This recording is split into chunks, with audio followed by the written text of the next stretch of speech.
बहुत शुभकामनाएं, बहुत बहुत बधाई। और आज एक सवाल के साथ हम आए यूपी की सियासत को लेकर।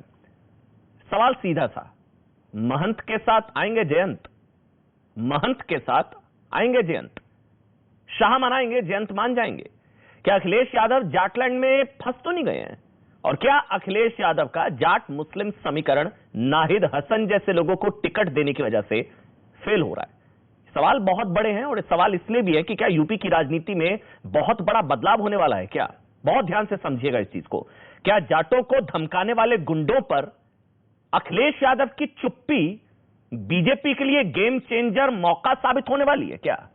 क्या जाटों का अपमान करने वालों पर अखिलेश यादव की चुप्पी जाटलैंड का गणित बदलने वाली है? जैसे अपमान हुआ, तिरस्कार हुआ जाटों का, उनको धमकियां दी गई और गठबंधन के लोग चुप रहे। ये सवाल आज हुई बीजेपी की जाट महासभा के बाद उठे हैं। बहुत ध्यान से समझिएगा, आज की बड़ी खबर है। गृह मंत्री अमित शाह ने आज 250 से ज्यादा जाट नेताओं से मुलाकात की। इस बैठक के बाद बीजेपी ने समाजवादी पार्टी से गठबंधन कर चुके जयंत चौधरी को साथ आने का न्योता दे दिया, ऑफर दे दिया जयंत चौधरी को। अमित शाह ने कहा कि जयंत चौधरी ने गलत रास्ता चुना। अमित शाह ने जाटों को आरक्षण का वादा भी किया और यह भी कहा कि उन्होंने गलत रास्ता चुना। इस बैठक के बाद बीजेपी सांसद प्रवेश वर्मा ने भी कहा कि जयंत चौधरी ने गलत रास्ता चुना, चुनाव बाद देखेंगे क्या संभावनाएं बनती हैं, दरवाजे हमेशा खुले हैं। वहीं बीजेपी के ऑफर पर जयंत चौधरी का भी जवाब आ गया है। जयंत चौधरी ने ट्वीट करके कहा, क्या ट्वीट किया एक बार हम स्क्रीन पर अगर दिखा दे। यह ट्वीट किया गया है कि न्योता मुझे नहीं, उन 700 किसान परिवारों को दो जिनके घर आपने उजाड़ दिए। ऑफर रिजेक्ट कर दिया, जयंत चौधरी ने ठुकरा दिया। लेकिन प्रवेश वर्मा कह रहे हैं कि समाज के लोग उनसे बात करेंगे, उन्होंने गलत रास्ता चुना है। जयंत जो है वो ये कह रहे हैं कि न्योता मुझे नहीं, उन 700 किसान परिवारों को दो जिनके घर आपने उजाड़ दिए। अब इसको लेकर मामला यहां पर फंसता नजर आ रहा है क्योंकि बीजेपी का ऑफर जयंत ने ठुकरा दिया है। मेरे साथ कुछ ही समय में प्रवेश वर्मा जुड़ेंगे जो कि सांसद हैं बीजेपी के, जिनके घर पर आज ये मुलाकात हुई है, जिनके घर पर बैठक हुई है और मीटिंग के अंदर की बात संभवतः हम उनसे पूछेंगे, वो मेरे साथ जुड़ेंगे प्रवेश वर्मा। लेकिन पहले राकेश त्रिपाठी बीजेपी से, Shivam Tyagi political analyst, Shaukat Ali Samajwadi party और भानु प्रताप सिंह जी हैं, भानु गुट के नेता हैं। सर आपका बहुत बहुत स्वागत आप सभी का। सबसे पहले राकेश त्रिपाठी जी, आपका ऑफर तो रिजेक्ट कर दिया। वो कह रहे हैं कि उन 700 किसान परिवारों को न्योता दो जिनके घर आपने उजाड़ दिए।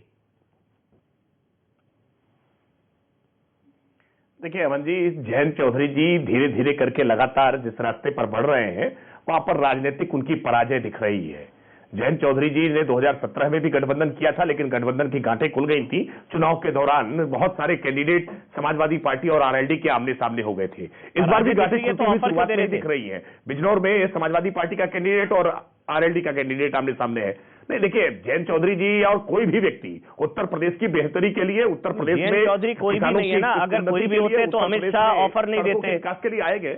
त्रिपाठी जी आप कुछ और कह रहे हैं, पार्टी कुछ और कह रही है, मुझे नहीं पता। हमने तो अमित शाह जी ऑफर दे रहे हैं, प्रवेश वर्मा जी कह रहे हैं दरवाजे खुले हुए हैं, आप कह रहे हैं कोई भी, जयंत चौधरी कोई भी। उत्तर प्रदेश के सभी राजनीतिक दलों को हमने साफ साफ नहीं, देखिए हमने उत्तर प्रदेश के सभी राजनीतिक दलों का मंजी साफ साफ कहा था, उत्तर प्रदेश की बेहतरी जिस तरह से योगी आदित्यनाथ जी कर रहे हैं उसके साथ में आइए, उत्तर प्रदेश को मिलकर के मजबूत बनाइए। हम तो सबका साथ चाह रहे थे, सबका साथ चाह रहे थे, क्या हो गया, विकास करना चाह रहे थे, सबका उसमें प्रयास। जयंत चौधरी कह रहे हैं कि न्योता मुझे नहीं, उन 700 किसान परिवारों को दो जिनके घर आपने उजाड़ दिए। त्रिपाठी जी ये तो ये सवाल का जवाब तो जयंत चौधरी जी को देना पड़ेगा कि मुजफ्फरनगर दंगों में जो लोगों पर एफआईआर लिखवा रहे थे, जो पीड़ितों को की आवाज दबाने का उस समय प्रयास कर रहे थे, सचिन और गौरव की हत्या किस प्रकार से हुई थी, इन साथ बहुत सारे सवाल हैं। इन सवालों के जवाब उनको 2019 में भी देने पड़े थे और 2022 में भी देने पड़ेंगे कि आजम खान के का प्रभाव अब कम हो जाएगा क्या, अब जयंत चौधरी की जयंत चौधरी की हैसियत क्या होगी, अब जयंत चौधरी की जरूरत नहीं है ना। भारतीय जनता पार्टी को हर उस व्यक्ति की जरूरत है जो उत्तर प्रदेश की बेहतरी करना चाहता हो, जो उत्तर प्रदेश में किसानों की खुशहाली चाहता हो, जो उत्तर प्रदेश को एक्सप्रेसवे का जाल देखना चाहता हो, जो उत्तर प्रदेश में जेवर इंटरनेशनल जैसे बड़े एयरपोर्ट बनते हुए देखना चाहता हो, जो उत्तर प्रदेश के 59 मेडिकल कॉलेज बने हैं, 75 मेडिकल कॉलेज उत्तर प्रदेश में बनते हुए देखना चाहता हो, जो उत्तर प्रदेश में हर किसान के घर में किसान सम्मान निधि पहुंचते हुए देखना चाहता हो, जो उत्तर प्रदेश में आज सबके घर में 15 करोड़ घरों में जो राशन पहुंच रहा है, तो पे टिका हुआ हूं। आप लोगों ने ऑफर दिया, उन्होंने ऑफर रिजेक्ट कर दिया। आपका ऑफर तो उन्होंने रिजेक्ट कर दिया ना। देखिए, अब संजय छोकर भी मेरे साथ जुड़ गए, कांग्रेस पार्टी के नेता है। सर, आपका स्वागत है। अब शौकत अली के पास जा रहा हूं, समाजवादी पार्टी से। शौकत भाई, मौका तो आप ही लोगों ने दिया। आपके नेता धमकाएंगे तो जाट बहुत ही स्वाभिमानी होते हैं वो लोग, और आपके नेता धमका रहे हैं तो इनको मौका दे दिया डोरे डालने का। बीजेपी डोरे डाल रही है, हालांकि उन्होंने रिजेक्ट कर दिया। उन्होंने गठबंधन धर्म निभाया मेरे ख्याल से। शौकत भाई, शौकत अली, समाजवादी पार्टी।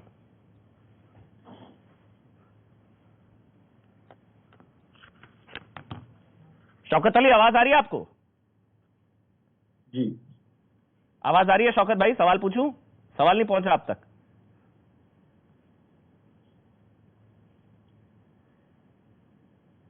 मेरे ख्याल से शौकत अली, आवाज आ रही है? समाजवादी पार्टी से आवाज आ रही है? ठीक है, उन तक आवाज नहीं पहुंच पा रही, उनको दोबारा से कनेक्ट करने की कोशिश करेंगे। भानु प्रताप सिंह जी, पश्चिमी यूपी की राजनीति पर अच्छी पकड़ है। किसान आंदोलन की वजह से कहा जा रहा है कि जाट नाराज है, और वो तो रिजेक्ट कर दिया उन्होंने ऑफर। बीजेपी के लिए मामला गड़बड़ा गया है। वो भानु प्रताप, ऐसा है, वो चौधरी, जो जयंत चौधरी हैं, उन्होंने रिजेक्ट कर दिया होगा, लेकिन तमाम जाट नेता बीजेपी के साथ हैं, आज भी हैं, कल भी थे और रहेंगे। जैसे हमारे संजीव बालियान जी हैं, मुजफ्फरनगर के सांसद हैं, मंत्री हैं। मथुरा भी पश्चिमी उत्तर प्रदेश में आता है। चौधरी लक्ष्मी नारायण हैं, मंत्री थे उत्तर प्रदेश की सरकार में योगी बाबा के साथ, और आज भी चुनाव लड़ रहे हैं। और तमाम, मलिक साहब लड़ रहे हैं, तमाम जाट बीजेपी से चुनाव लड़ रहे हैं। बात ऐसी है कि देखिए, मैं तो कौन क्या कर रहा है इस पर नहीं जा रहा, लेकिन इसको जरूर बता देता हूं कि हमारी उम्र है 70 साल, और हम देख रहे हैं और से इस तरह का जो गुंडागर्दी राजनीति में छा गई थी, माफिया छा गए थे, और ऐसे ऐसे डकैत और इनके मारे पुलिस भी घबराती थी, वो योगी बाबा ने ठिकाने लगा दिए। और लोकतंत्र में यही होना चाहिए कि कोई किसी को लूटे न, कोई किसी को ठगे न, कोई किसी की जमीन पर कब्जा न करे, कोई किसी के घर को न उजाड़े, बहन बेटियों का अपमान न किया जाए। लेकिन जाटों के सबसे बड़े नेता तो जयंत चौधरी जी है ना। वो योगी, मेरी एक मिनट सुन लो, 1 मिनट। वो बाबा ने किया, इसलिए जाट बिरादरी बहुत स्वाभिमानी होती है। वो किसी से डरने वाले नहीं होते, और वो लूटपाट में विश्वास नहीं करते, वो मेहनती होते हैं। और महाराजा सूरजमल को देख लीजिए, सर छोटू राम को देख लीजिए, चौधरी चरण सिंह को देख लीजिए। और यदि ये कह रहे हो कि साहब ये हुआ कि वो हुआ, तो मैं अब बता रहा हूं, हमारे जो चौधरी अजीत सिंह के साथ में हेलीकॉप्टर में यात्रा की थी मैंने, 89 में विश्वनाथ प्रताप सिंह ने चौधरी अजीत सिंह को दिल्ली से लखनऊ मुख्यमंत्री नियुक्त करके भेजा था, और हमारे माननीय मुलायम सिंह यादव जी ने उनको कैसे ही हथकंडे लगा लोगों के साजिश कर करा के मुख्यमंत्री नहीं बनाने दिया था, लेकिन और खुद बन बैठे थे। लेकिन फिर तो जयंत तो अखिलेश जी के साथ ही है ना। क्या करेंगे जब उनके पिताजी के साथ कुछ हुआ क्या हुआ, लेकिन पुत्र तो अभी भी अखिलेश जी के साथ है ना। तो ऐसे उन्होंने तो ऑफर रिजेक्ट कर दिया। गठबंधन से कोई फायदा होने वाला नहीं है। जाट स्वाभिमानी होते हैं, जाट देखेंगे किस पार्टी को सही है, उसी पार्टी को जाट जिताएंगे, और योगी बाबा को मुख्यमंत्री बनवाएंगे। जय जय श्री राधे। शौकत अली, अब आप तक आवाज पहुंच रही है तो मैं सवाल पूछूंगा। आवाज पहुंच रही है समाजवादी पार्टी से? शौकत भाई, आवाज आ रही है?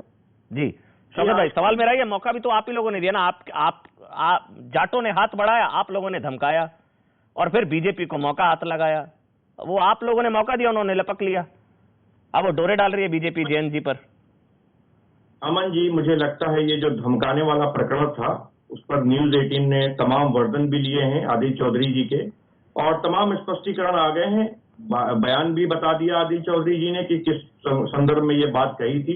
धमकाने की अगर बात कही जाए सही तरीके से अमन जी, तो देश के गृह मंत्री भी धमका रहे थे। कहा था कि आज जो हमें अपमानित करने का काम कर रहे हैं, इनसे बदला लिया जाएगा। मैं आज तक नहीं समझ पाया हूं कि देश के गृह मंत्री को कौन अपमानित करने का काम कर रहा था। धमकाने का काम तो उत्तर प्रदेश के डिप्टी सीएम भी कर रहे थे।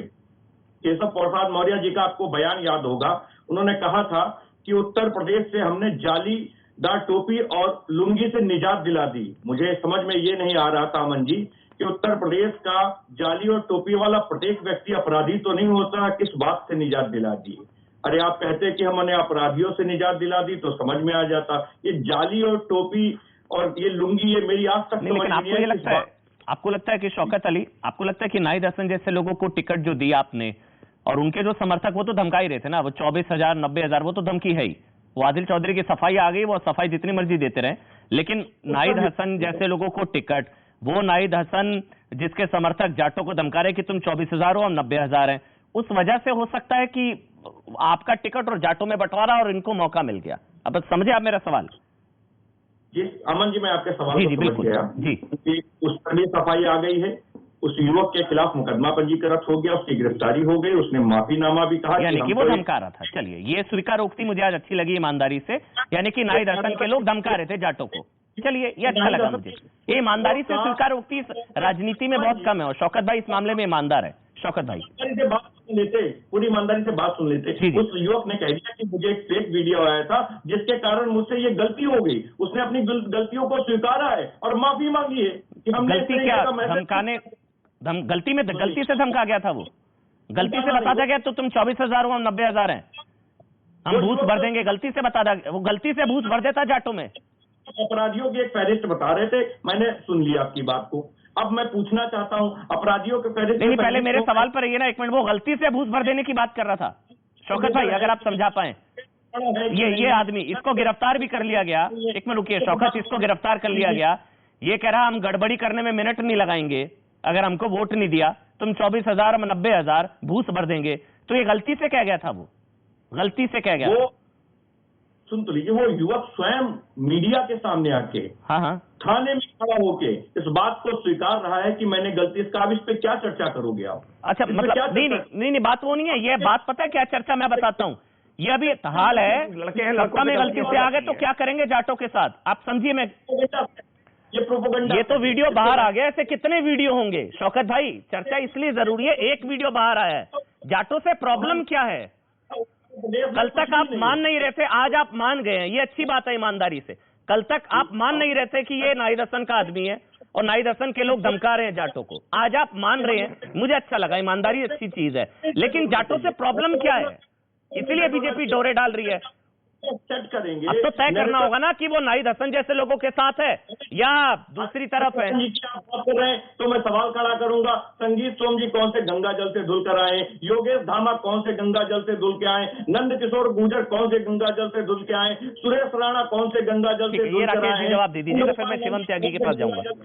अच्छा, मैं केशव प्रसाद मौर्य कौन से गंगा जल से धुल कर आए? तमाम लोगों की फहरिस्त है, मैं उदाहरण के तौर पर भी बहुत सारे। चलिए, ठीक है। संजय छोकर कांग्रेस पार्टी से, पहले उनका एक कमेंट।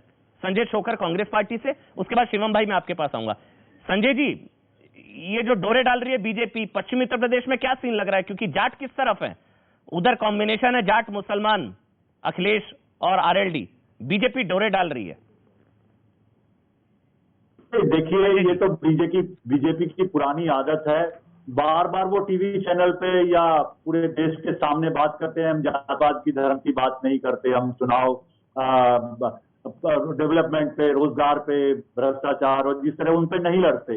लेकिन ये आज की मीटिंग ने ये साबित कर दिया कि बीजेपी जिस तरीके से छोटी हरकत, छोटी राजनीति कर रही है, जातियों के हिसाब से आप देखिए वो नेताओं को इकट्ठा कर करके वो मीटिंगें कर रही है। और ये आप देखना, जब ये आज अमित शाह जी वहां पे आ गए, आप जब वो 1 साल तक ये किसान जब सड़कों पे बैठा हुआ था, बॉर्डर पे बैठा हुआ था, तब इनको याद नहीं आई अमित शाह जी को इनसे मुलाकात करने की। आज परवेश वर्मा जी और पूरे देश के बीजेपी के नेता इकट्ठे हो गए हैं, लेकिन ये इनकी हार का इनको डर लग रहा है। आने वाले चुनाव में देखना, जिस तरीके से इन्होंने पॉलिटिक्स करी है, धर्म की, जातियों की बांटने की कोशिश करी है, आप उसका करारा जवाब आने वाले दिनों में, चाहे वो जाट वोट बैंक है, चाहे वो दूसरे वर्ग के लोग हैं, ये लोग समझ चुके हैं। आज कोई काम इन्होंने पिछले, आप अगर चुनाव की बात करें, मैं कल भी देख रहा था, आज भी देख रहा था कि अमित शाह जी ने या नरेंद्र मोदी जी ने या योगी जी ने पिछले 1-2 महीने से जो अपनी बात रखी है, वो कोई रोजगार पे, डेवलपमेंट पे कोई बात नहीं करी, उन्होंने महंगाई पे कोई बात नहीं करी, उन्होंने आप जो भ्रष्टाचार जिस तरीके से उत्तर प्रदेश और पूरे देश में, उस पर कोई बात नहीं करी। आप ये जब भी इनसे बात करते हैं, रोजगार की बात करते हैं, तो ये पलायन की बात शुरू कर देते हैं। जब इनसे कोई और बात करते हैं तो कभी जम्मू कश्मीर की बात करते हैं। और आज अगर आप इनका देखिए कितना बड़ी बात, ये इस तरीके से जातियों के हिसाब से वोट मांग रहे हैं, तो आने वाले दिनों में जनता इनको सारा जवाब देगी। और मुझे लगता है कि जाट बिरादरी क्या गठबंधन के साथ या बीजेपी के साथ? मेरा सवाल है ये, जो जाट बिरादरी है, मेरा भी एरिया बिल्कुल लगता हुआ है उत्तर प्रदेश के साथ लगता हुआ है। हाँ, इसलिए आपसे पूछ रहा हूँ, कैराना, शामली, क्या जाट बिरादरी एसपीआरएलडी गठबंधन के साथ है? वहां पर जाट देखना किस तरीके आप बेहतर बता सकते हैं। संजय जी, मेरा सवाल अगर आप तक पहुंच पा रहा है, बेरोजगारी पे लोग वोट डालेंगे। संजय जी, जाट बिरादरी एसपीआरएलडी गठबंधन के साथ है क्या आपके हिसाब से? अमन जी, आप मुझे पूछ रहे हैं? संजय छोकर, संजय जी, आपसे ही मेरा सवाल है, क्या जाट बिरादरी फिर गठबंधन के साथ है एसपीआरएलडी?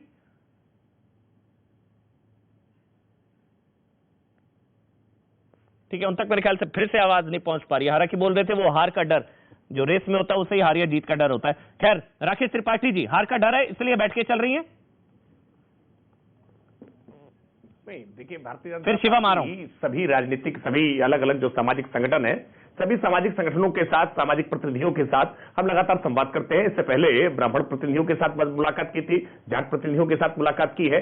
स्वयं भारतीय जनता पार्टी के केंद्रीय नेता, चाहे जगत प्रकाश नड्डा जी हमारे राष्ट्रीय अध्यक्ष हो, या केंद्रीय गृह मंत्री अमित शाह जी हो, उत्तर प्रदेश के मुख्यमंत्री योगी आदित्यनाथ जी हो, या डिप्टी सीएम केशव मौर्य जी, दिनेश शर्मा जी हो, अनुराग ठाकुर जी हो, हम दरवाजे तक पहुंच करके अपनी उपलब्धियों का पॉम्पलेट कार्ड पहुंचा रहे हैं। हम जनता से वोट करने की अपील कर रहे हैं। मेरा सवाल है कि राहुल गांधी जी कहां है, कहां है प्रियंका वाड्रा जी, कहां है मायावती जी, कहां है अखिलेश यादव जी? क्यों नहीं जनता के बीच में जाने की हिम्मत जुटा पा रहे हैं? क्यों नहीं जनता के दरवाजे तक पहुंच करके अपनी उपलब्धियां या हमारी सरकार की खामियां बता पा रहे हैं? क्यों नहीं जनता के बीच में आश्वस्त है तो डोरे क्यों डाल रहे हैं? जब जनता के जीत को लेकर इतने आश्वस्त है तो जयंत चौधरी को ऑफर क्यों दे रहे हैं? जीत अगर आपको लग रहा है आप ही के साथ हैं वो, और जाट आपके साथ हैं, तो फिर क्यों ऑफर दे रहे हैं? आ जाओ, साथ आ जाओ, दरवाजा खुला हुआ है।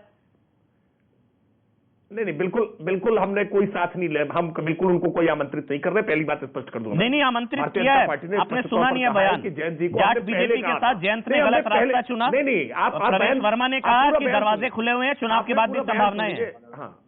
प्रवेश वर्मा ने कहा बिल्कुल खुले रहेंगे भाई। हमने भारतीय जनता पार्टी कभी भी दरवाजे बंद नहीं रखती है, हम हमेशा दरवाजे खुले रखते हैं। लेकिन जयंत चौधरी जी ने गलत राह पकड़ी है। जयंत चौधरी जी ने को जनता रिजेक्ट कर देने का काम करेगी। वो भाजपा को रिजेक्ट नहीं कर रहे हैं, जनता उनको रिजेक्ट कर देगी। और रिजेक्ट हो जाने के बाद भी अगर उन्हें लगेगा तो भारतीय जनता पार्टी के दरवाजे तब भी उन्हें रिजेक्ट करना है तो आप क्यों ऑफर दे रहे हैं? कहा ना, भारतीय जनता पार्टी हमेशा रिजेक्ट करना है तो आप क्यों ऑफर दे रहे हैं? तय कर लीजिए, जाट उनके साथ है या नहीं है? अगर नहीं है तो उनको ऑफर क्यों दे रहे हैं, और अगर है तो आपको नुकसान हो रहा है। देखिए, दो ही चीजें हैं ना, या तो जाट उनके साथ है तो जाट उनके साथ नहीं है। अगर जाट उनके साथ हैं तो आपको नुकसान हो रहा है, और अगर जाट उनके साथ नहीं है तो उनको ऑफर क्यों दे रहे हैं? तय कर लीजिए। अब मैं जवाब दे दूं। जी, देखिए, 2017 का परिणाम भी बता रहा है, 2019 का परिणाम भी बता रहा है, 2014 का परिणाम भी बता रहा था। पिछले 3 चुनावों के परिणाम बता रहे हैं कि जाट किसके साथ है। हम स्पष्ट में, हमें कहीं किसी प्रकार के कोई कंफ्यूजन नहीं है। क्यों ऑफर दे रहे हैं? जनता पार्टी के साथ जाट था, जाट है, किरकिरी करा रहे हैं। जयंत चौधरी कह रहे हैं कि जाओ, हमको, मेरे को ऑफर नहीं चाहिए, न्योता मुझे नहीं, 700 किसानों के परिवारों को दो। जयंत चौधरी बोल रहे हैं। मैं तो कह रहा हूं कि उन्होंने पराजय का रास्ता चुन लिया है। उन्होंने पराजय का रास्ता चुन लिया है तो ये उनकी अपनी इच्छा है। पराजय का रास्ता चुन लिया था, वो हारने वाले थे, जब वो पराजित होकर के लौट आएंगे, पराजित होकर के लौट आएंगे, पराजित होकर के लौट आएंगे तो उसके बाद फिर भी हमारे लिए रास्ते खुले रहेंगे। देखिए, दो चीजें होती है, मैं फिर से रिपीट कर रहा हूं, या तो वो जीत रहे हैं या तो वो हार रहे हैं, या तो जाट समुदाय उनके साथ है या तो नहीं है। अगर जाट समुदाय, एक मिनट मेरी बात सुनिए, समझिए, एक चीज समझिए, लोग क्या देख रहे हैं, सुनिए मेरी बात, सुनिए एक बार राकेश भाई। अरे बात सुन लीजिए, भ्रम खत्म हो जाएगा। अच्छा, भ्रम खत्म हो जाएगा, आप हमारी बात सुन लीजिए, भ्रम खत्म हो जाएगा। 312 सीटें थी हमारे पास 2017 में, 312 सीटें थी। 2017 में हमारे पास 312 सीटें थी। अकेले दम पर सरकार बना सकते थे। गठबंधन का हम पालन करते रहे और इसलिए सुहेलदेव भारतीय समाज पार्टी को भी हमने कैबिनेट मंत्री का पद दिया। हमने उनको सरकार में भागीदारी दी और अपना दल को भी भागीदारी दी। सुहेलदेव भारतीय समाज पार्टी बाहर छोड़कर जहां चाहती थी वो चली गई। हमने निषाद पार्टी को उत्तर प्रदेश में अपना गठबंधन का पार्टनर बना लिया। हम उत्तर प्रदेश में सभी ऐसे राजनीतिक दलों को अपने साथ लेकर के चलना चाहते हैं जो उत्तर प्रदेश की बेहतरी चाहते हैं। उत्तर प्रदेश की बेहतरी चाहते हैं जयंत चौधरी जी तो हमारे साथ आएंगे, नहीं आना चाहते, उन्होंने अपना गलत रास्ता चुन लिया है। हमने कहा है कि उन्होंने गलत रास्ता चुन लिया है, उनकी पराजय स्वीकार तय है। पराजित होने के बाद भी अगर वो चाहेंगे तो भारतीय जनता पार्टी के साथ आ जाएंगे। हम भारतीय जनता पार्टी ने अपने दरवाजे कभी बंद नहीं किए। शिवम बताइए, शिवम भाई, या दो चीजें हैं, फिर आपसे भी वही सवाल, या तो उनकी ताकत है, कद है, अगर है, अगर नहीं है तो बुलाया क्यों, और अगर है तो इसका मतलब आपको नुकसान हो रहा है। शिवम, बीजेपी को मतलब। अमन जी, मैं तो सिर्फ इतना कहना चाहता हूं, हाँ, मैं सिर्फ इतना कहना चाहता हूं कि 2014 में भी वो जाटों के दूसरे नंबर के सबसे बड़े नेता थे, 17 में भी जाटों के दूसरे नंबर के सबसे बड़े नेता थे, और 19 में भी जाटों के दूसरे नंबर के सबसे बड़े नेता थे, क्योंकि उनके पिताजी उस समय थे। दूसरी बात यह है कि जो आधार बुलाने का है, और ये जो कह रहे हैं कि जाट क्यों वोट नहीं करेंगे, मैं तो ये लिस्ट देख रहा था, जाट इसलिए वोट नहीं करेंगे। आदिल चौधरी मेरठ से, दक्षिण विधानसभा से गुलाम मोहम्मद, सिवाल खास से रफीक अंसारी, मेरठ शहर से शाहिद मंजूर किठौर से, असलम चौधरी धुलाना से, बागपत से अहमद हमीद, कैराना से नाहिद हसन, सिवाना से दिल नवाज, बुलंदशहर से हाजी यूनुस। आप मुझे एक चीज बताइए, ये तो जाट बेल्ट है, कहां है जाट इसमें? क्यों वोट करेगा जाट, और क्यों नहीं, क्यों साथ में जाए वो उनके? अब आपने कहा कि अगर वो ताकतवर हैं तो नुकसान करेंगे, और अगर आप उनके पास जा रहे हैं तो कहीं ना कहीं, मेरा मानना है कि उत्तर प्रदेश की सरकार को और भारतीय जनता पार्टी को कम से कम 25 करोड़ में हर एक व्यक्ति के पास जाना ही चाहिए समर्थन जुटाने, और कहीं कोई दो राय नहीं है। मैं कहता हूं वो कमजोर हैं, वो ताकतवर हैं, वो वोट इन्फ्लुएंस कर सकते हैं या नहीं कर सकते हैं, लेकिन हर संभव प्रयास किया जाना चाहिए। लेकिन इतना जरूर है कि जाट वोटर राष्ट्रवादी वोटर है। वैसे कर सकते हैं, नहीं कर सकते हैं शिवम?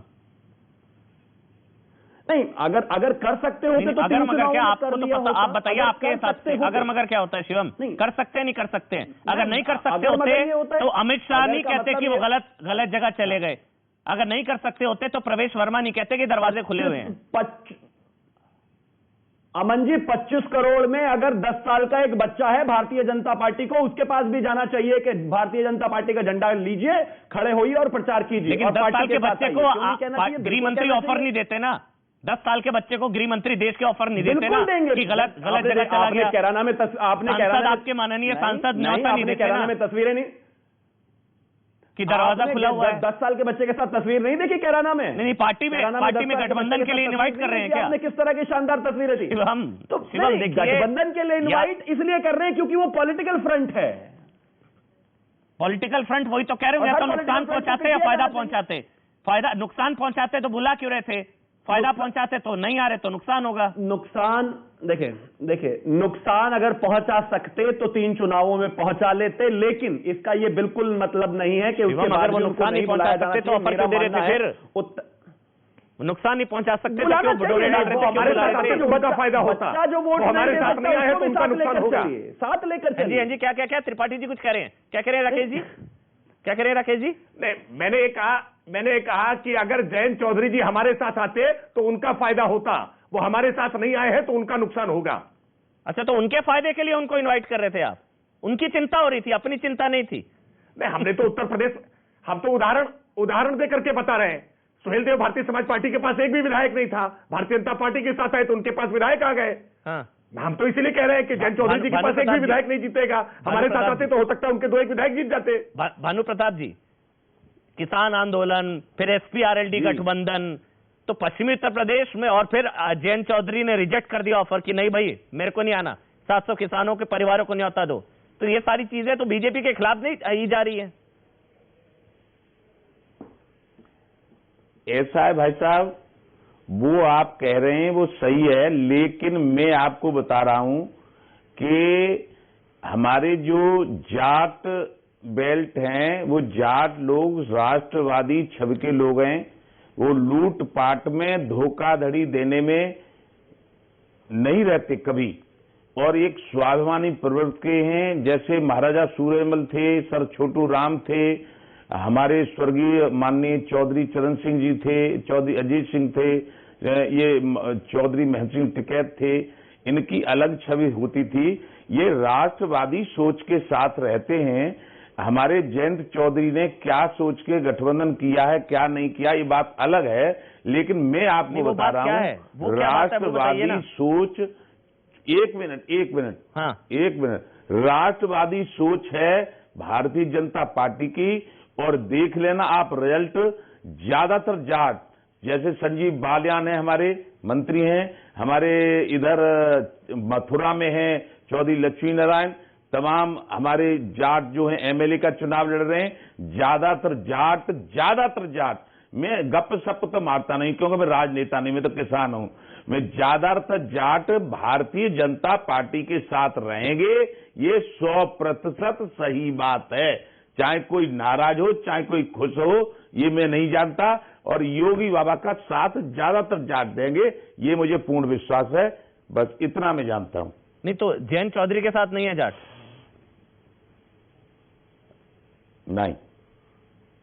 नहीं है। वो जाट नेता इतने बड़े, जाटों के सबसे बड़े नेता हैं वो ना, जाट उनका साथ नहीं देंगे? तो अरे क्यों बीजेपी उनके साथ अलायंस करना चाह रही थी? क्यों अब भी करना चाह रही है?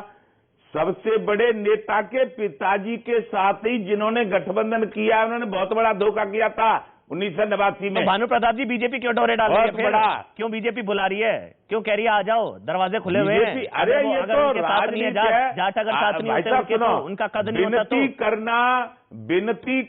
विनती करना भगवान राम ने भी कहा था। विनती तो उनसे किया जाती है ना जिनसे फायदा होगा, जिनका कद होगा, पद होगा, जिनका कुछ इन्फ्लुएंस होगा। विनती तो उन्हीं से की जाएगी ना। अरे तो जाट ताकतवर तो है ही, जाट ताकतवर हैं, इसीलिए जाटों को मनाना पड़ेगा। जाटों को, जयंत चौधरी को एक ही बात है ना, मतलब फिर हो गई हो उसकी भी माफी मांगनी चाहिए।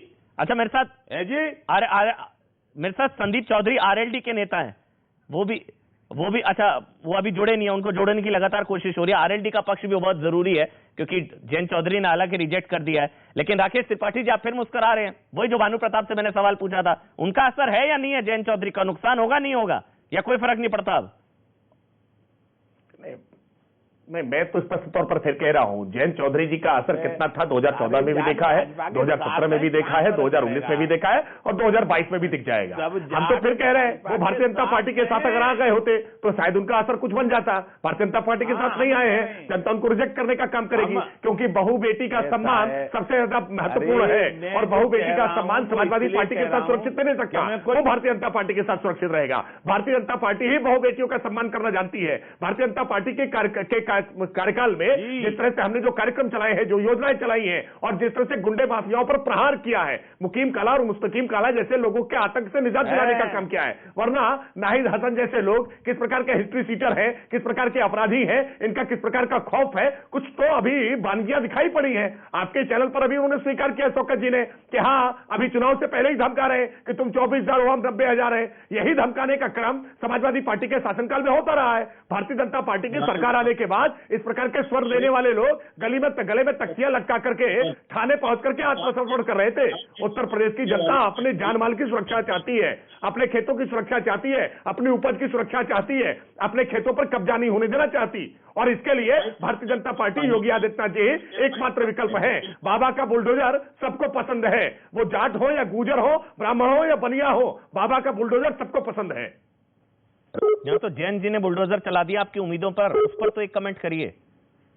आपकी उम्मीदों पर जयंत जी ने बुलडोजर चला दिया, जयंत रिजेक्ट कर दिया आपको। जयंत जी की वोटों की फसल पर बुलडोजर, उनका तो साइकिल से रौंद दिया, उनके वोटों की फसल को साइकिल ने रौंद दिया है। और इसीलिए जयंत चौधरी जी लगातार आप तो उनके चुनाव के परिणाम बताइए ना। 2014 में चुनाव का परिणाम क्या रहा, 2017 में चुनाव का परिणाम क्या रहा, 2019 में चुनाव का परिणाम क्या रहा। स्वयं चुनाव हार गए थे। हम इस बात को फिर कह रहे हैं, भारतीय जनता पार्टी के साथ होते तो उनकी रिलेवेंसी बनी रहेगी, राजनीतिक प्रासंगिकता उनकी खतरे में आ जाएगी अगर वो अखिलेश यादव के साथ ऐसे ही बने रहेंगे। इसलिए हम कह रहे हैं कि वो गलत रास्ते जा रहे हैं, वो पराजय के रास्ते जा रहे हैं, वो उस पार्टी के साथ जा रहे हैं जो पार्टी तुष्टीकरण करने का काम करती है। जयंत जी की चिंता थी इसलिए बुला रही थी बीजेपी, उनको अपनी चिंता नहीं थी। जयंत जी को लेकर कंसर्न था इसलिए कह रहे थे कि हमारे साथ आ जाओ और आपको फायदा हो जाएगा। सुना आपने संदीप चौधरी जी, चिंता करेंगे। संदीप चौधरी जी सुना अपने आरएलडी से हैं, जयंत जी की पार्टी के प्रवक्ता। संदीप जी बीजेपी के साथ आते तो प्रासंगिकता बनी रहती, ऑफर रिजेक्ट कर दिया जयंत जी ने। जी अमन जी, आपको मैं सुन रहा था, बहुत अच्छा आपने सवाल किया और आपके सवाल का एक बार भी किसी ने जवाब नहीं दिया। मैं बताना चाहता हूं बीजेपी डरी हुई क्यों है। आप ये देखिए, धर्म सिंह सैनी सैनियों के बड़े नेता हैं और पश्चिम उत्तर प्रदेश के सहारनपुर से आते हैं। पार्टी को छोड़कर चले गए हैं। जबकि जो 2014 और 17 की ये बात करते हैं, उस टाइम बीजेपी में लोग आने वाले थे, लोग ज्वाइन कर रहे थे, आज छोड़ के जा रहे हैं। स्वामी प्रसाद मौर्य जो बड़े दलित नेता हैं, पार्टी छोड़कर चले गए हैं। राजभर जी पार्टी छोड़कर चले गए हैं। आप ही के चैनल में बैठे हैं एक मेरे साथी शिवम त्यागी जी, मैं इनके साथ बहुत सारी डिबेट कर चुका हूं। ये बीजेपी के प्रवक्ता होते थे, लेकिन इन्होंने भी बीजेपी को छोड़ने का काम किया। आज की तारीख में राजनीतिक विश्लेषक के तौर पर अपनी बात रखते हैं। तो ये बहुत सारे कारण हैं जो लोग बीजेपी को छोड़कर जा रहे हैं। तो आज बीजेपी को इसलिए कैराना में सवाल है आपसे संदीप जी, मेरी आवाज आ रही है? संदीप जी एक सवाल पूछ रहा हूँ, आवाज आ रही है? संदीप जी एक सवाल पूछना आपसे।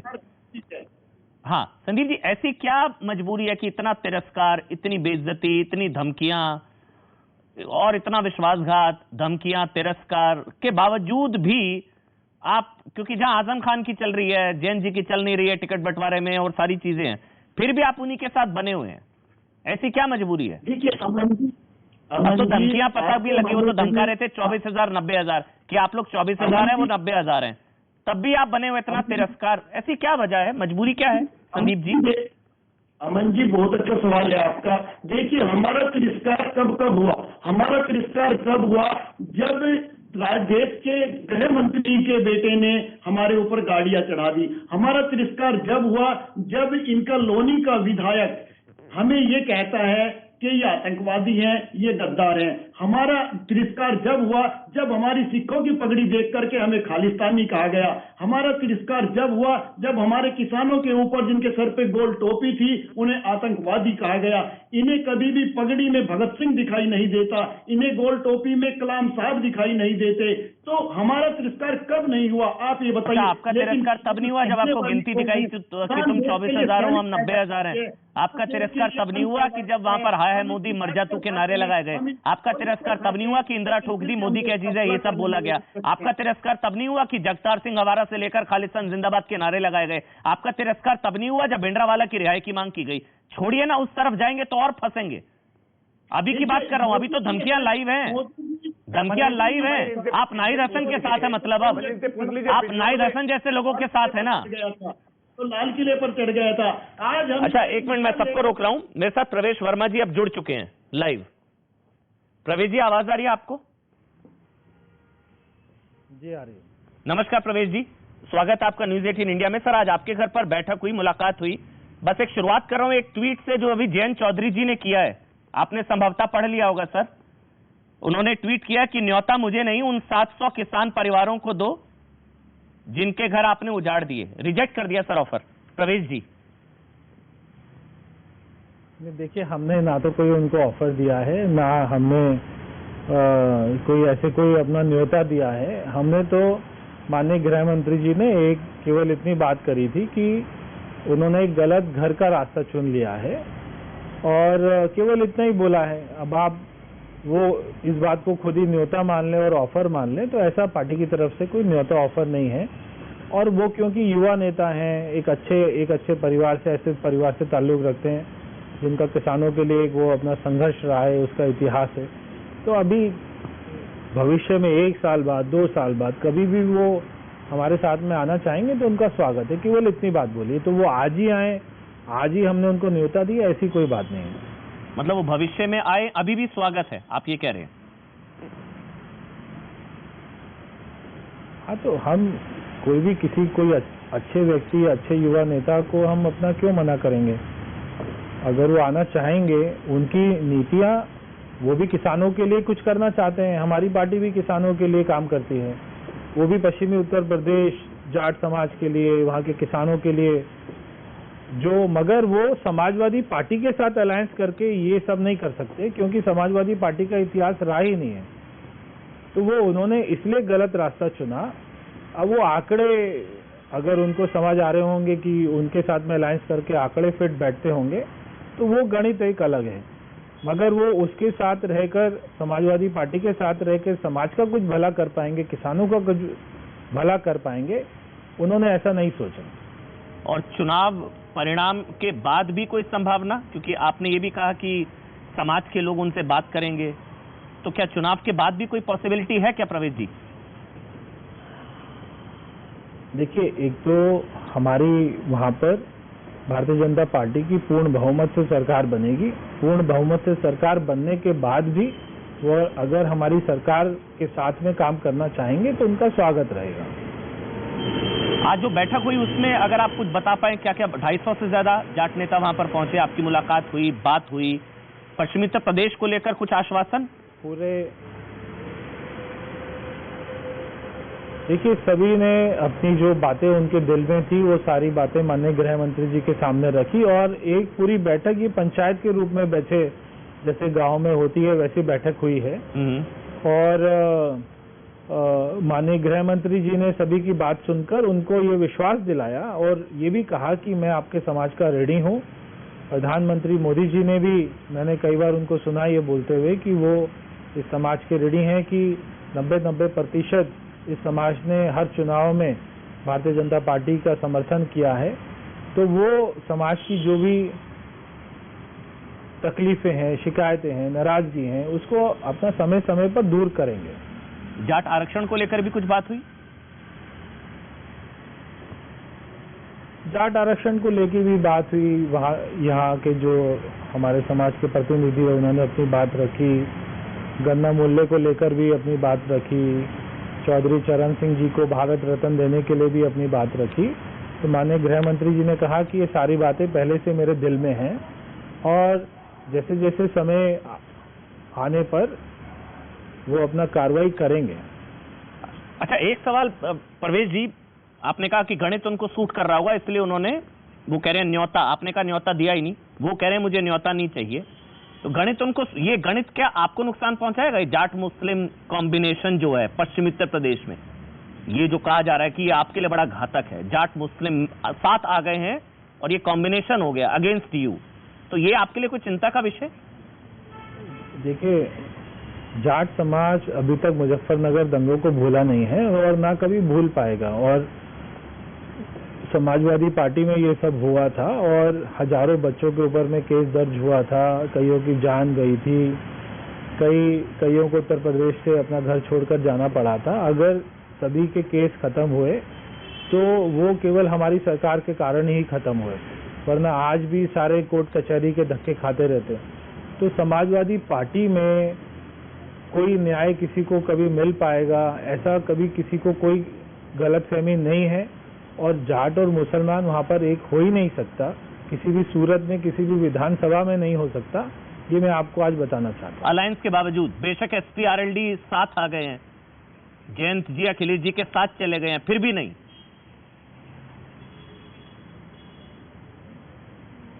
तो जयंत चौधरी जी ने सारे जाट वोट का ठेका थोड़ी ना लिया हुआ है। वो अगर एक गलत पार्टी के साथ में अलायंस करेंगे तो जाट समाज उनके साथ क्यों जाएगा? अच्छा, हाल में बहुत धमकियों के वीडियोस भी आए प्रवेश जी, आपने भी देखे होंगे। आदिल चौधरी, नाहिद हसन, उनके लोग धमका रहे हैं जाट समुदाय को। वो कह रहे हैं तुम 24,000 हो, हम 90,000 हैं। इन सारी चीजों के बावजूद ऐसी क्या मजबूरी है कि वो उन्हीं के साथ बने हुए? समाजवादी पार्टी के उम्मीदवार धमका रहे हैं जाट समुदाय को, तुम 24,000, हम 90,000, फिर भी वो उन्हीं के साथ बने हुए हैं। ऐसी क्या मजबूरी? देखिए, अब ये सारी बातों का जवाब तो बोलकर नहीं दिया जा सकता, तो यही हमारा लोकतंत्र है, वोट में इसका जवाब मिलेगा। और सारा जाट समाज एक बार फिर से पार्टी के साथ खड़ा होके, भाजपा के साथ खड़ा होके, मोदी जी के, अमित शाह जी के साथ खड़ा होके ये स्पष्ट तौर पर इस बार वो साफ कर देगा कि वो किस पार्टी के ऊपर में विश्वास रखता है। और जो धमकी वाले वीडियोस हैं वो तो अभी सामने आए, पता नहीं कितनी धमकी और हो रही होंगी जाट समुदाय को, 24,000, 90,000 वो कर देंगे। तो कानूनी कार्रवाई होगी, कानूनी कार्रवाई होगी। योगी जी के राज में, योगी जी की सरकार में ये सारे गुंडे, बदमाश, मवाली, चोर, उचक्के, ये सारे यूपी छोड़कर जा चुके हैं। जो 2-4 बचे हुए हैं वो इस बार चले जाएंगे। तो फिर मतलब 136 सीटें हैं, 103 मिली थी 2017 में आपको सर। इस अलायंस का, किसान आंदोलन का, एसपी आरएलडी अलायंस का कोई नुकसान नहीं हो रहा आपको? किसान आंदोलन, एसपी आरएलडी अलायंस कुछ नहीं है ग्राउंड पर, आप ये मुझे कह रहे हैं प्रवेश जी? देखिए, मैं समझता हूं कि पहले से 2 सीटें फालतू ही मिलेंगी, 2 सीटें कम नहीं होंगी। और किसान आंदोलन का भी कोई नुकसान नहीं है जिसको लेकर कहा जा रहा था कि बड़ा नुकसान हो जाएगा पश्चिमी उत्तर प्रदेश में आप लोगों को? देखिए जाट नाराज हैं। आज अपना 2-2.5 घंटा बैठक चली, एक भी किसी भी समाज के लोग ने, किसी भी समाज के प्रतिनिधि ने किसान आंदोलन की वहां पर कोई चर्चा ही नहीं थी, क्योंकि आंदोलन खत्म हो गया। प्रधानमंत्री जी ने सारे कानून वापस लेकर और सबसे माफी भी मांगी, तो और क्या रह जाता है। तो हमारा समाज इस बात में बिल्कुल स्पष्ट है कि अगर उनकी बात को कोई सुनेगा तो वो केवल भाजपा की ही सरकार सुनेगी, बाकी कोई नहीं सुनेगी। एक आखिरी सवाल प्रवेश जी, एक आखिरी सवाल। अब चूंकि जयंत चौधरी ने कह दिया है न्योता मुझे नहीं, आप कह रहे मैंने न्योता दिया ही नहीं, लेकिन क्या उनके लिए दरवाजे अभी भी खुले हैं? क्या जयंत चौधरी के लिए दरवाजे अभी भी खुले हैं, बेशक चुनाव बाद या भविष्य में? आखिरी सवाल। अभी तो वो नहीं आ सकते, चुनाव शुरू हो गया। चुनाव खत्म होने के बाद में उनको मैंने जैसे कहा, वो अच्छे युवा नेता हैं, अच्छे परिवार से आते हैं, उनकी और हमारी विचारधारा कोई भिन्न नहीं है। तो चुनाव के बाद में अगर वो हमारी पार्टी में आना चाहेंगे, हमारी पार्टी के साथ काम करना चाहेंगे, तो उनका स्वागत है। इसकी संभावना कितनी है सर? ये तो आप उनसे जयंत जी से पूछ लीजिए, उन्होंने तो मना कर दिया। चुनाव के बाद पूछेगा। अच्छा ठीक है, चलिए बहुत बहुत धन्यवाद प्रवेश वर्मा जी, आपने समय निकाला न्यूज़ 18 इंडिया के लिए सर, बहुत बहुत धन्यवाद। कि चुनाव के बाद भी संभावनाएं बनी हुई हैं और चुनाव के बाद भी दरवाजे जो हैं वो खुले हुए हैं। त्रिपाठी जी, आप कह रहे थे कोई जनाधार नहीं, कोई वोट नहीं, कोई कद नहीं, वो कह रहे हैं चुनाव के बाद भी हम वेलकम कर रहे हैं। आप मेरी अगर बात सुन लेंगे तो मैंने भी तो यही बात कही थी, जो बातें प्रवेश जी ने कही है वर्ड बाय वर्ड वही बातें मैंने कही है। स्पष्ट तौर पर मैंने कहा था वो पराजय का वो स्वाद चख ले, पराजय का स्वाद चखने के बाद उनको आवश्यकता लगेगी तो भी भारतीय जनता पार्टी उनके लिए दरवाजा खोलकर रखेगी। हमने अपने दरवाजे आज भी खोल रखे थे, कल भी खोल रखे हैं और आगे भी खोल रखेंगे। भारतीय जनता पार्टी ने दरवाजे बंद नहीं किए। उत्तर प्रदेश की बेहतरी के लिए जो भी काम करना चाहता है और हम उसके लिए बिल्कुल तो स्वागत करेंगे, उनका परिवार के रूप में हम स्वागत करेंगे। लेकिन ये बात जयंत चौधरी जी को तय करनी है कि उनको पराजय का स्वाद चखना है या भारतीय जनता पार्टी के साथ आकर के जीत का स्वाद चखना होता। अब तो उन्होंने गलत राह चुन ली है, आगे उनको अगर शायद सद्बुद्धि आ जाए तो निश्चित तौर पर भारतीय जनता पार्टी के साथ आ जाएंगे। अच्छा ये वाला ऑफर जो है, ये वाला जो ऑफर है त्रिपाठी जी, ये सिर्फ जयंत चौधरी के लिए और प्रकाश राजभर के लिए भी है, ये सबके लिए दरवाजे खुले हैं चुनाव बाद? हम उत्तर प्रदेश के लिए सभी राजनीतिक दल, वो सभी राजनीतिक दल जो उत्तर प्रदेश की बेहतरी के लिए काम करना चाहते हैं, जो उत्तर प्रदेश में भारतीय जनता पार्टी की नीतियों, कार्यक्रमों, योजनाओं से सहमत हैं, जो नरेंद्र मोदी जी की जो आज डबल इंजन की सरकार चल रही है उसके साथ अपना डब्बा जोड़ना चाहते हैं। छोड़ के नहीं जाते ना। देखिए मन तो कभी भी बदल सकता है, विचार कभी भी बदल सकते हैं। शौकत आ जाएगी मन तो कभी भी बदल सकता है, संभाल के रखना पड़ेगा आपको जयंत चौधरी जी को। चुनाव के बाद दरवाजे खुले हुए हैं। अमन जी, मैं कहूंगा जयंत चौधरी अब गया भारतीय जनता पार्टी को बहुत जल्द समझ में आ गया होगा, लेकिन अब खिसियानी बिल्ली खंबा नोचे वाली कहानी हो गई। अभी सांसद जी बोल रहे थे, मैं बड़ा धैर्यपूर्वक उनको भी सुन रहा था। उन्होंने कहा कि हमारी पार्टी किसानों के लिए काम कर रही है, काम करती चली आई, अभी तक बहुत काम किया है। तो मैं बड़ा सोच में पड़ गया कि कौन से काम किए हैं। मैं याद करने लगा कि कौन कौन से काम इन्होंने किए हैं, तो याद आया कि हाँ इन्होंने काम किए हैं। बता दूंगा पार्टी के साथ, इसलिए मैं बता दे रहा हूँ, 700 जाने ली है इन्होंने, ये काम किया है। एक काम और बड़ा अच्छा किया था, 1 साल तक रास्ता भूल गए थे कि गाजीपुर बॉर्डर किधर, किसान किधर बैठे हुए हैं। वो रास्ता इनको 1 साल बाद नजर आया, 1 साल बाद वहां पहुंचे। ये काम किया है इन्होंने, इसमें हम नकार नहीं रहे। एक काम बहुत और अच्छा किया था कि उत्तर प्रदेश में आकर लखीमपुर खीरी में, भानु प्रताप जी जवाब दे देंगे मेरे ख्याल से आपको। भानु प्रताप जी किसानों पहले भानु प्रताप जी जवाब दे देंगे मेरे ख्याल से। आप हमें 1 मिनट का समय दीजिए, गिना दूंगा क्या। 1 मिनट आ रहा हूँ, 1 मिनट त्रिपाठी जी आ रहा हूँ। किसान नाराज हैं, समाजवादी पार्टी के प्रवक्ता शौकत भाई कह रहे हैं। अच्छा संजय चौकर भी आप जुड़ गए, दोबारा से कनेक्ट हो गए हैं। आ रहा हूँ संजय भाई आपके पास, पहले भानु प्रताप जी कह रहे किसान नाराज हैं, समाजवादी पार्टी है। समाजवादी पार्टी से नाराज हैं कि भाजपा से नाराज हैं, किससे नाराज हैं? जो सच्चे किसान हैं वो योगी बाबा से नाराज नहीं है। चोरी बंद हो गई, इंजन खोलना बंद हो गया, ट्यूबवेल मोटर चुनना बंद हो गया, भैंस खुलना बंद हो गया, लूट डकैती बंद हो गई, महिला बहन बेटियों के ऊपर अत्याचार बंद हो गया, पकड़ बंद हो गई और जमीनों पर कब्जे बंद हो गए। इसलिए किसान सब खुश हैं और योगी बाबा को जिताएंगे और योगी बाबा की सरकार बनवाएंगे। कोई कुछ भी कहता रहे, ज्यादा हम कुछ नहीं जानते। संजय जी फिर शिवम। संजय जी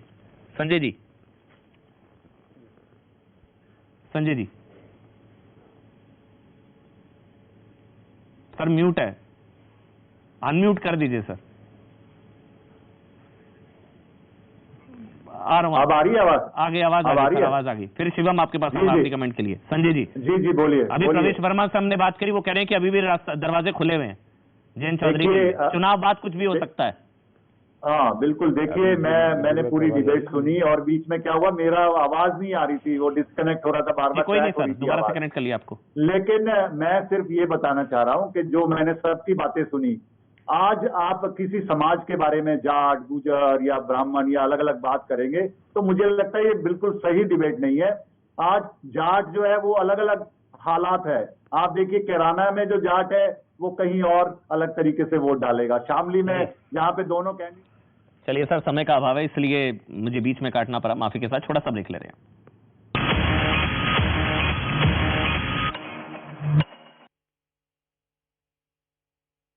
तापमान दर्ज किया गया तो वहीं सांता क्रूज में तो ये 13 डिग्री तक जा पहुंचा। मौसम विभाग ने अनुमान जताया कि अगले 3 से 4 दिनों तक हालात ऐसे ही रहेंगे और फिर धीरे धीरे मौसम सामान्य हो जाएगा। नो अलर्ट चेंज हमें जो है, नो अलर्ट चेंज का मतलब होता है ±2 डिग्री सेल्सियस। दिल्ली में इस सीजन का सबसे ठंडा दिन दर्ज किया गया। राजधानी का न्यूनतम तापमान 6.2 डिग्री सेल्सियस रहा और बीते कुछ दिनों की ही तरह लोगों को सूरज के दर्शन भी नहीं हो सके। गर्म कपड़ों के सहारे ही लोगों ने अपना गुजारा किया। हम लोग आप देखेंगे कि लेयर्ड है, यानी कि स्वेटर, जैकेट, मफलर, टोपी, जो कुछ मिला उससे खुद को कवर करने की कोशिश कर रहे हैं। ठंडी हवाओं ने दिल्ली वालों को ठिठुरने पर मजबूर कर दिया। अलाव पे बैठे हैं, इस बार बहुत ठंड